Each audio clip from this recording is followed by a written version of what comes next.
Good morning. Welcome to the Stylo News Intelligence Update for May 27, 2026. I'm your host, bringing you an objective, factual briefing on recent global events. Today, we're examining a region that is truly at a strategic crossroads, looking at the complex geopolitical dynamics currently unfolding between Taiwan, the Philippines, China, and the United States. Before we jump in, a quick note that this explainer is proudly sponsored by ProWave AI. They're the developers behind Stylo Intel OSINT Stylo News, which is an incredible AI-powered system used by veteran intelligence professionals. It analyzes over 250 sources across 20 languages to bring you clear, multidimensional insights in under 60 seconds. Here is our roadmap for today's briefing. We'll start with situational awareness and regional events, move into cascading impacts, review leadership perspectives, gauge public sentiment, and wrap up with a strategic forecast. Section 1. Situational awareness across the geopolitical triangle. As you can see on the map here, the primary pattern of events is heavily concentrated around the Taiwan Strait, the Luzon Strait, and the broader South China Sea. We're observing overlapping military, diplomatic, and commercial activities across these coordinates, from Taipei all the way down to Manila, and it's creating a highly congested and heavily scrutinized maritime environment. If we look at the timeline from mid-May, things have progressed very rapidly. Following a U.S.-China diplomatic summit on May 14th that was aimed at strategic stability, military posturing shifted almost immediately. By May 18th, PLA incursions increased across the Taiwan Strait median line. Then, the very next day, China deployed the Liaoning aircraft carrier group into the Western Pacific.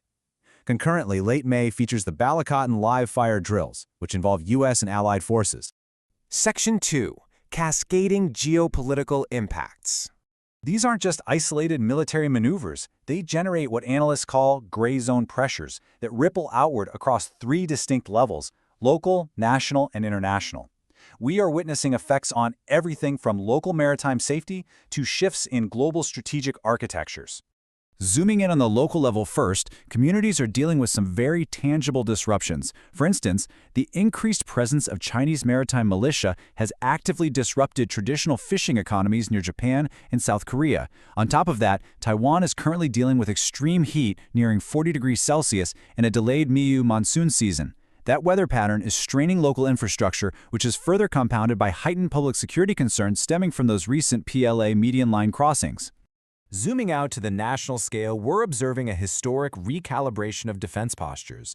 Japan, most notably, is shifting away from its post-World War II pacifism toward accelerated military modernization and allowing arms exports. Down in the Philippines, President Marcos Jr. has publicly acknowledged the geographic reality that his country would likely be involved in any potential conflict over Taiwan. Meanwhile, in Washington, military strategists are actively debating whether to sustain a robust presence in the first island chain or to consolidate their forces back at the second island chain. Section 3. Leadership perspectives. To really understand this trajectory, we have to look objectively at how the key decision-makers frame these events. From Beijing's viewpoint, President Xi Jinping and Chinese officials maintain that the Liaoning operations are legitimate, routine annual training exercises, and they view allied actions as provocative. Conversely, leadership in the United States and Japan view their own military exercises and missile tests as a measured, necessary deterrent against what they categorize as gray zone expansion and territorial aggression.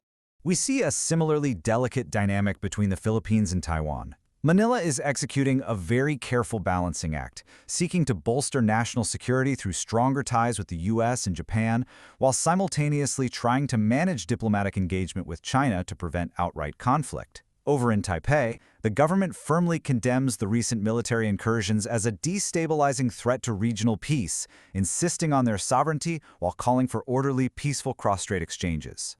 Section 4. Public sentiment analysis. So how is the broader public reacting to all of this? Our open-source intelligence engine synthesized global social media traffic, and it reveals a dominant tone of geopolitical anxiety. There is a genuine fear of escalation. We're seeing skepticism over U.S. reliability following the recent summit and measurable alarm regarding the sheer industrial scale of China's military production, specifically things like the J-20 stealth fighter. Users are also expressing frustration over perceived double standards in international arms sales. In fact, one particular quote captured in our intelligence sweep really sums up the public mood. A user wrote, "The skies are more crowded, tense, and dangerous." That sentiment aligns very closely with the factual reports we're seeing of surging aircraft sorties and unauthorized research vessels entering international airspace and contested waters over the past 2 weeks. Section 5. Our strategic forecast and conclusion. Looking ahead, our intelligence forecast has identified 3 primary events you should keep on your radar. First, watch for the Japan-Philippines joint exercises and planned missile tests through late 2026. Second, expect to see ongoing, sustained PLA naval and air patrols signaling readiness around the Taiwan Strait. And finally, keep an eye on scheduled, high-level diplomatic backchannels between the U.S. and China, which are going to be critical in attempting to manage these tensions. Which leaves us with a critical, objective question to consider as these events unfold. As all sides increase their capabilities, will this complex web of military deterrence successfully maintain the balance of power and secure regional stability? Or will it simply accelerate an unavoidable arms race in the Pacific? It's a situation that commands our utmost attention. Thank you for joining us for this early morning intelligence update. We always strive to provide you with the facts calmly and professionally. Now, to hear a much deeper analysis of the events covering the past 2 weeks, please queue up our full morning podcast titled Strategic Crossroads, Taiwan, the Philippines, and China's Expanding Reach on your favorite podcast channel. We also invite you to subscribe to Stylo News via the link in this post or by heading directly over to stylonews.com. There you can access AI-powered on-demand global intelligence today. Thanks again for listening, stay informed, and have a great day.